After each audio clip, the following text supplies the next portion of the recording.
1, go. Hi, my name is Tina and I represent the company, or I'm a co-owner of the company called Fix Your Water, F-I-X-U-R water.com. And today I want to talk about salt. Salt that you have to buy for your water softener. My water filter does not use salt to achieve the process, but the #1 selling type of water filter in the country does use salt.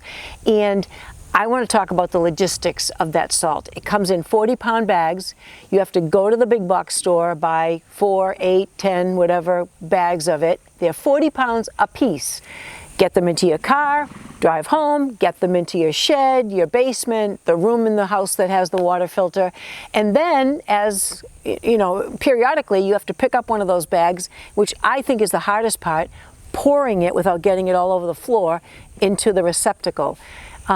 It's a thing. So if you're considering a water filter that uses salt to achieve the process, consider the aging process like I am now. This is why one of the many reasons that we created our own water filter that is patent pending, and you know, consider about that it's quite often that you have to add 40 pounds of salt to your water system. So thank you for watching, and I hope to see you in the next video.